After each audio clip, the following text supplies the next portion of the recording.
Well, wasn't that an interesting live stream with Dave? Very good it was. Very good. I was really impressed with him. I thought he's the most reasonable person out of the whole bunch. What really got me a little bit was the fact that when I was talking to him about optical printers, he didn't know what an optical printer was. So, again, we're back to the film. He has to do a little more research into that, which I'm sure he's going to now because Yeah. I left him a link to that printing system, the optical printer. Another thing I found interesting was that he didn't know that the National Geological Survey had blown those craters in the ground at Flagstaff. So, how easy is it to put a rover underneath that crane and stick a guy in it, put a lem over there, take a high-speed film camera, and just film it? Bingo. And by the way, they had blackout curtains around that area too, which I've shown many times in other videos. Another thing they could have done, they could have taken the film equipment and moved it over to Crater Field number two. That's the one that they never tell you about. It's 3 times the size of the one under the crane. Now, how easy would it be to do it over there? And use the optical printer to remove the sky, to remove the trees, to remove the hills. Very easy to do that. He didn't know any of this. So until you know these things, you have nothing to say about film and how it works.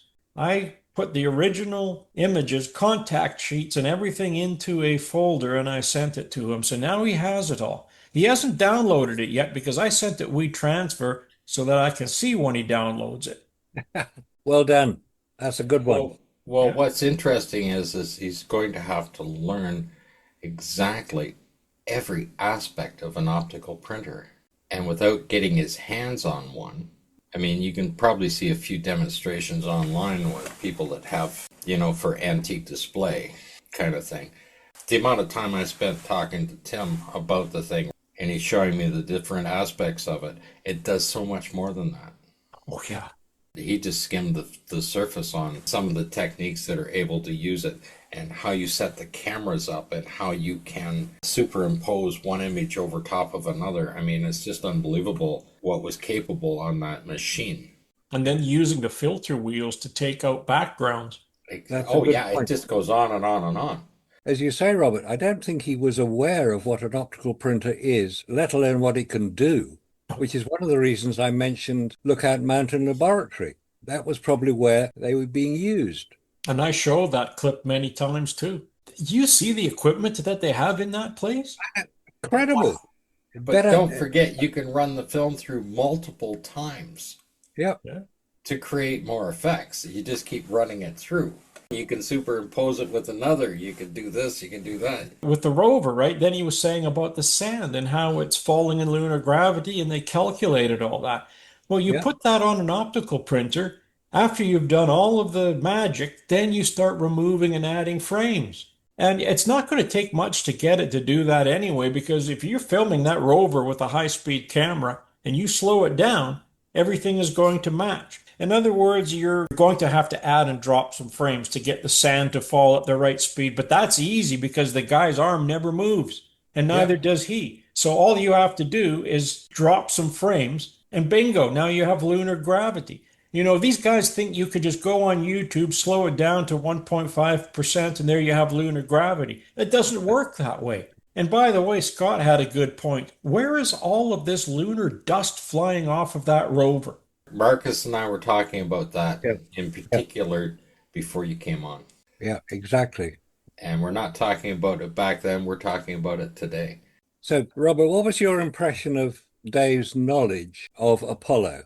He had some knowledge there. He did have quite a bit of knowledge about the photographs in themselves and what was in the photographs.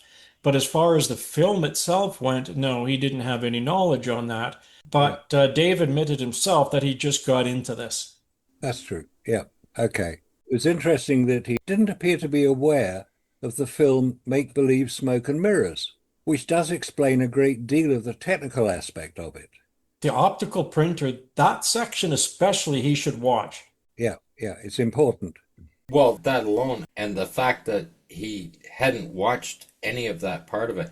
I mean, Smoke and Mirrors gives every aspect of technical capability from the 1960s and 70s what was capable, what you could do in the film industry, every technique that was available at the time. That's what Smoke and Mirrors does. Yeah. Whether they actually used it or not is a different thing for Apollo. They certainly used some of it. Yeah. I also got the impression he didn't even know who Douglas Trumbull was. No, he didn't. No. I mean, Douglas Trumbull's contribution to film effects is immense. It's recognized in the industry that he was a master of creating effects in camera, because that's how he had to work. Yeah. I mean, even Tim said that Douglas was the god of special effects. Yeah. It was certainly good to get him on. Oh, yeah. It was good that Dave came on to the live stream. That was positive. You Yes, it know, was because I didn't think he would come on. Neither no. did anyone else. He said at the beginning, didn't he? Oh, haven't got long here. It's quite late here in the UK. But he was on for what, nearly 2 hours. I think we finished, what, about 3 o'clock. Scott changed his hat 3 times during that presentation. And let's see if FaZe is going to be smart enough to notice that. I love it. We just did that for FaZe because we want to see if FaZe notices this. Yeah, Yeah. so what did you think of the live stream, Randy? Well, it was interesting because I'm somewhat familiar with Dave, and I saw a post by Wheezy that all of you were having your usual chat on Saturday. He says, join in, jump in, right? So we were on our way home, and then I messaged him and I said, how long is this going to go on for? Because, I'll see what I can do. Turns out, got home, is able to jump in. And so I missed the first 2.5, 3 hours, right? The last hour or so, I think I was on. So that part was interesting. I wasn't expecting any of this. I wasn't expecting to go one on one with him on anything because I'm not all that familiar with his work, right? But then he started saying things and he had this smug attitude. And that just kind of set me off, and the rest is history. We noticed. It's interesting that he comes across as, being an expert in this and that. And he says he's not, but he comes across that way, right? And he has a bit of a smug, arrogant attitude. He started saying things that weren't exactly true. I mean, he was putting words in my mouth. I mean, that's not what I said. And then he started using Ukraine and the flat earth theory, start dropping that. And then he accused us of bringing up COVID. But there was a bit of a difference.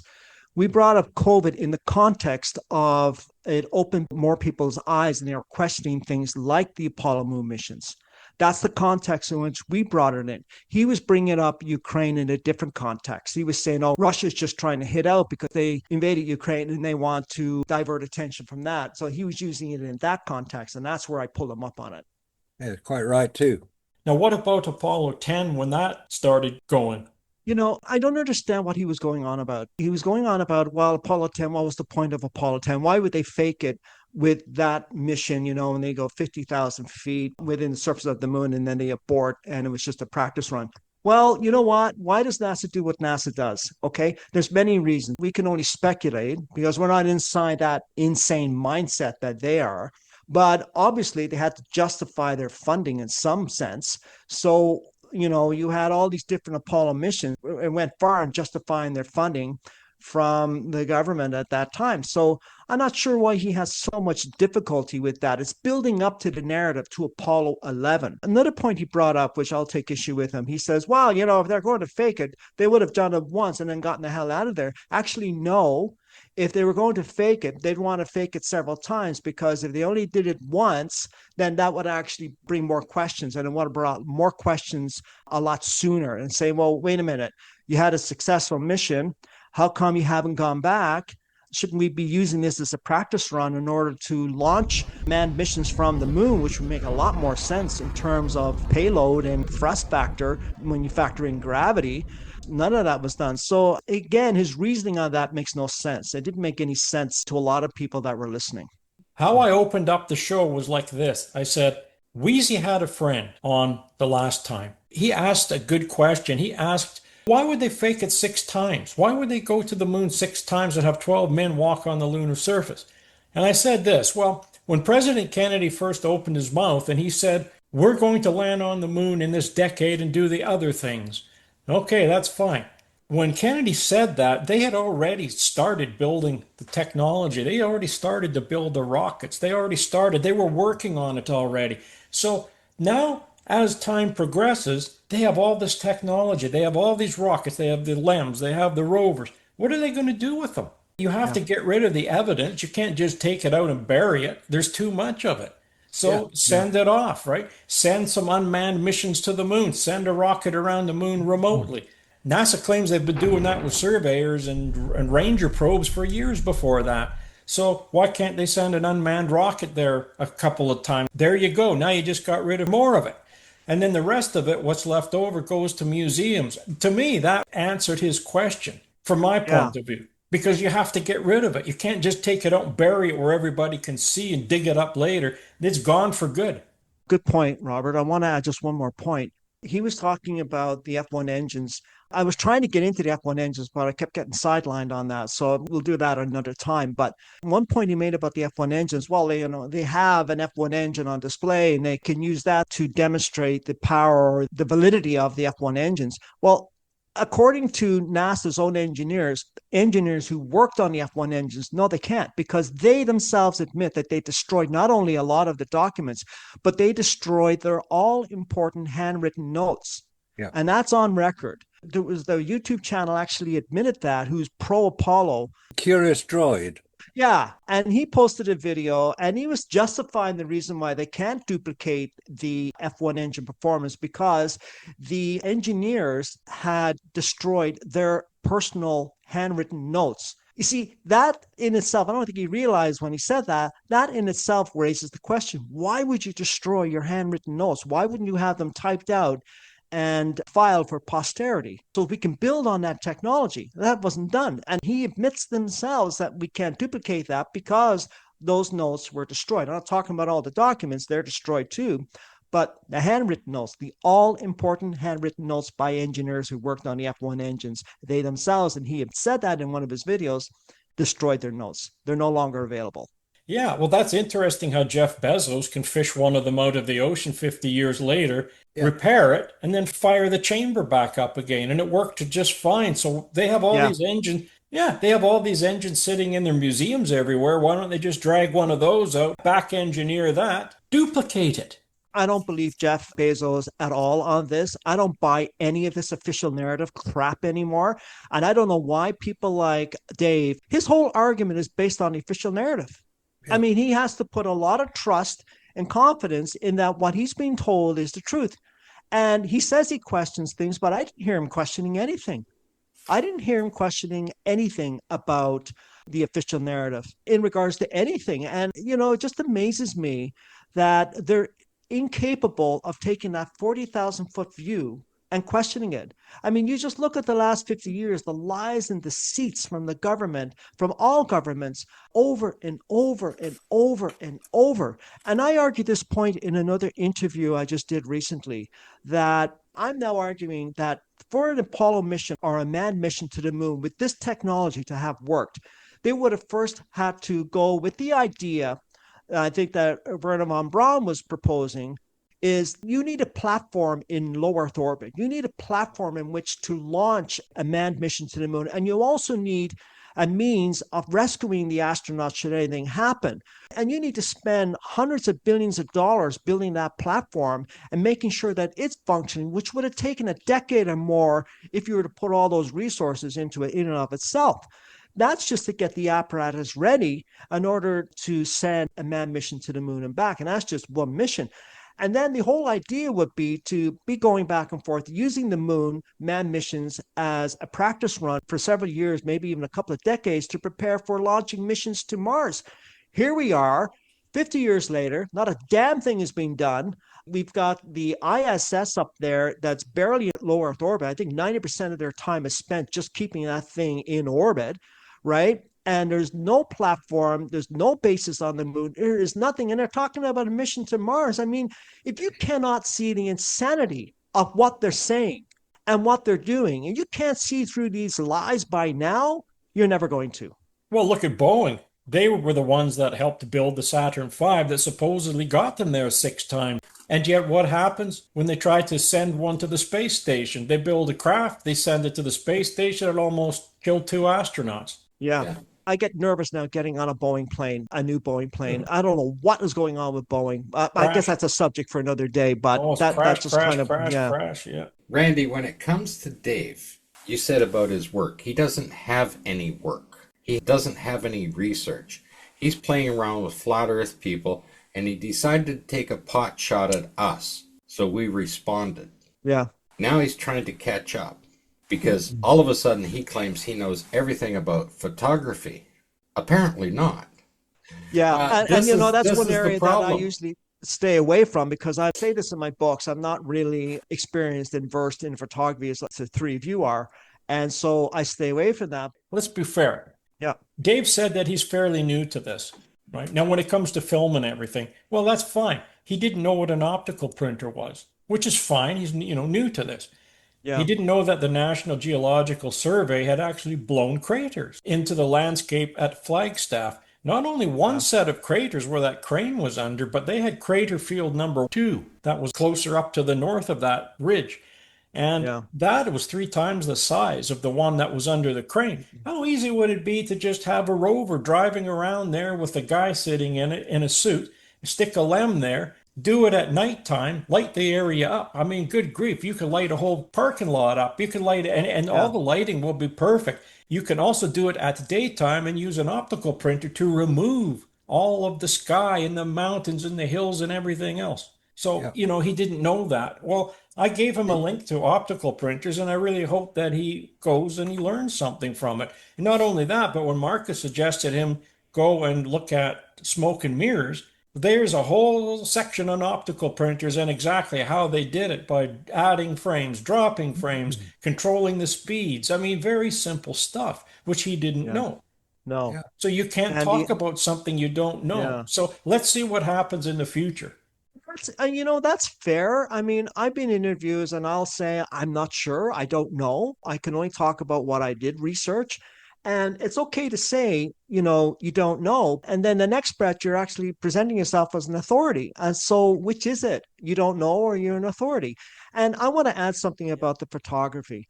I don't know much about photography, so I never really discuss it. And when it comes up in interviews, I say I defer to Marcus Allen and the two of you on this, right? Because that's your expertise.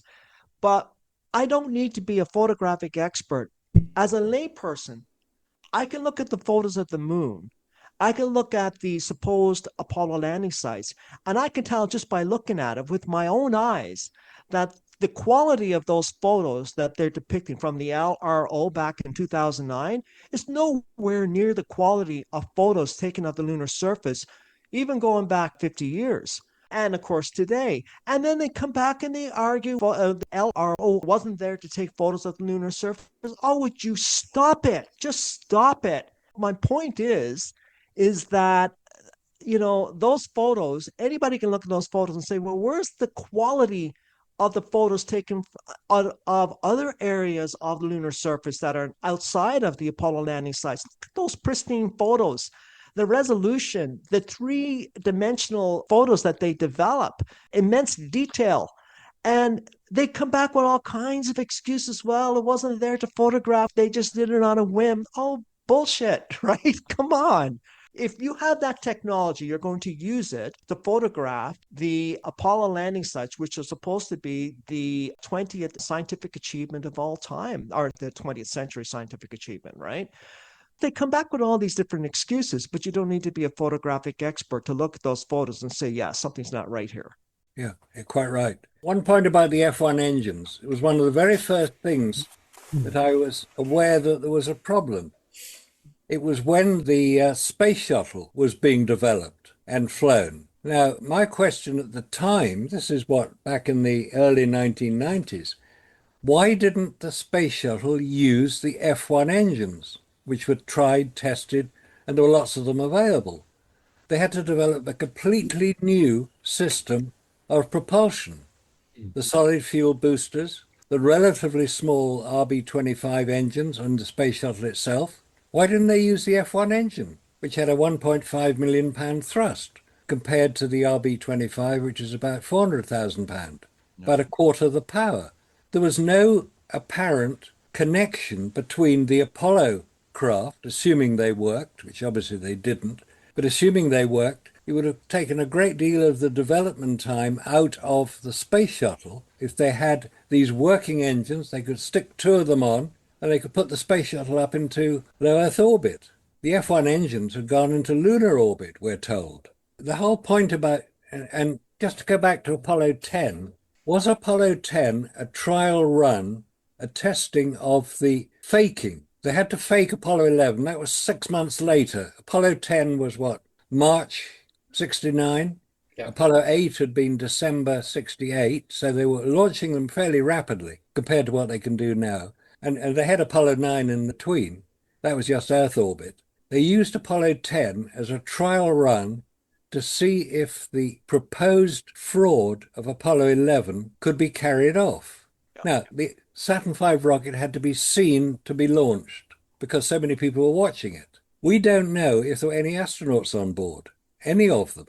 And that's why I explained to Dave, which he didn't appear to understand or appreciate, that there was an escape facility into a sound and blast-proof room underneath the launch pad, which is why I mentioned James Burke as somebody who had actually used it. So we don't know if there were astronauts on board any of the Apollo missions, because the only way we know that they were there was because NASA told us they were there. And we saw them in their flight, we heard them talking, the voices were quite distinct. So if the whole thing was completely fabricated, which I'm coming to the conclusion it was, Apollo 10 was a dress rehearsal for the faking of Apollo 11. They had to be seen to get it right. So the rocket took off. That's not in dispute. Of course it took off. You couldn't go to the moon without a rocket, so you take that off. If there were any astronauts on board, that is open to question because they had a means of getting out of the Saturn V rocket command module before it took off without being seen. That's the premise of Capricorn 1, which was a fictional film, we're told.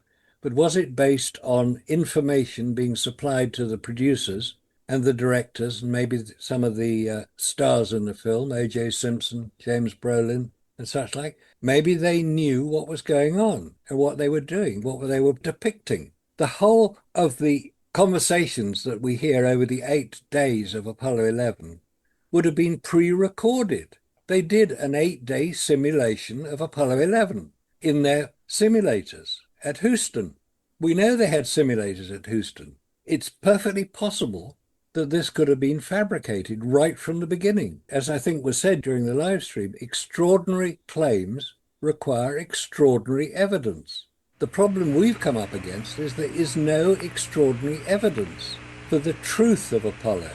That was what I was trying to get across when I was talking to Dave. Yeah. I was trying to say, I think I did ask him, do you believe that Apollo happened? Was it real? I think his answer was yes, it was. So he's based his whole ideas on the fact that the whole thing was real, not fake. We don't believe it was real. And we try to demonstrate how it could have been faked. We've done that over many, many films. Robert has illustrated them brilliantly. So we've got this anomaly between what we believe and what the majority of Dave's audience believes, presumably. I think we took exception to the fact that we've been accused of being liars. We demonstrated we weren't liars. We may be mistaken. We may make erroneous statements. That is not lying. Lying is deliberate deception. We're not deliberately deceiving anybody. We're asking for people to correct us if we're wrong. Now, whether Dave took that on board or not, I don't know. I hope he did, because it's something that he needs to examine. Well, Dave stepped into it far too early. Like, he didn't do any research. He took a position against us in particular. Now he has to defend the official Apollo story, and he can't do it. He doesn't have the knowledge. He doesn't have the research. He doesn't have the years or experience to do it. And all he can rely on is what people feed him. If you really wanted to research this subject, you can just start with the press kits. Yeah. Because there's information in the press kits that cannot possibly be in the press kits because they were printed beforehand. You can't have a picture of, Apollo 17. This is what it's going to look like out the window. When you claim that you landed there, that's the actual position it's sitting in. Okay, they're not that accurate. There's no way they're going to do that. They claimed it with Apollo 12 that they could land beside the surveyor, right? But the photographs are there. The grid pattern is there Yeah. on those things. But then they show in the simulated set how they can move the mountains up and down in the press kit. And the second thing where the information is in there that can't be in there is in the cue cards. When they're told what they're going to see. The sun angle. What is inside a rock when you crack it open? Yeah. Yeah. The composition of that in the cue cards. It can't be there. That information can't be there. And then another one where it says, oh, just move over here where the soil is disturbed. The soil isn't disturbed on the lunar surface until you get there and do it, right? Yeah. So how do you know where that's going to be? How do you know where he put his footprint? Well, it's in the cue cards. That kind of information can't be there. Yeah, well, this is where it all started with the lying, especially in the comment section, because one fella, or well, I don't know who it was, but we'll just say one fella brought it up and said, well, you're lying because you took down the Owless article. And I said, long before Dave and Toon brought that up, I said, we took that down because it wasn't fair. I didn't show all of the film strips. So I got a hold of David Percy and I said, look, Dave, they're calling us liars on a couple of big channels, larger channels.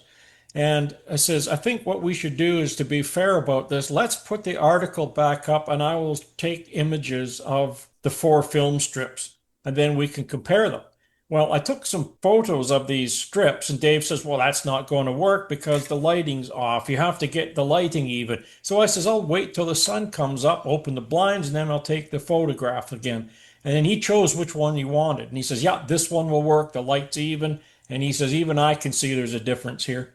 He says, yeah, I'll post that back up there. And then I went back once it was posted and I left a message to the fellow that said this. And they said, oh, well, you're liars because in the article, you said that that was done at the University of Patras. And I says, where in that article does it say that? Nowhere. So again, they're making this stuff up because now they're grasping at straws. Now, I'm not blaming Dave for this. This is MC Toon's garbage that we have to clean up. Yeah, and his subscribers are coming over to Dave's channel and then calling us liars. And then one calls you a liar, then more call you liars, and by the time you're done, the whole stream is calling you a liar down in the thread. So you answer the question and you say, okay, now everything's up there for you to see both sides. And if you can't see the difference, which one went in the vacuum chamber without me labeling it, then you really need glasses. Yeah.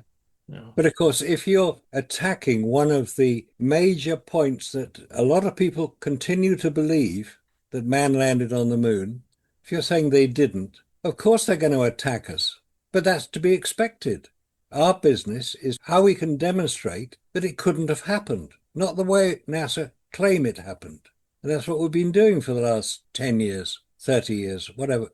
And there are enough people who are doing it who will agree that what we say has validity. I mean, Bill Demos is a very good example of that. I think he picked up on one of the first films that you created, Robert, to say this is the problem with vacuum. And Bill Demos, whose professional life is based on the use of vacuum testing, said, you're right, I'll show it. And his equipment is rather more sophisticated than the one that you use because he could produce a higher vacuum and demonstrated it very clearly, to the point where he was concerned that his equipment was going to get damaged with the outgassing.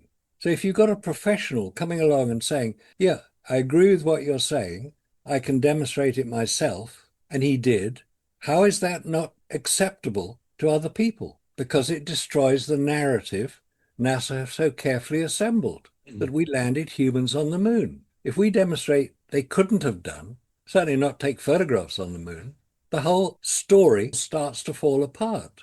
And I believe that Dave is trying to correct our viewpoint. Well, he did with the Corona satellite, and that started another argument because what had happened when I put that video out with Jara explaining all of the things that were wrong with those images and everything else, well, Dave comes back and he shows a whole bunch of clean, pristine photographs taken by the Corona satellite, some the KH9, the KH4, the KH3, and he's showing these images. But the funny thing is, when we went and dug up the originals, we didn't see any of this. So I still think that those have been processed. So I said to him, I says, I'll tell you what, on the live stream, I said, let's contact the Destin from Smarter every day and see if we can't get a hold of some of those original negatives.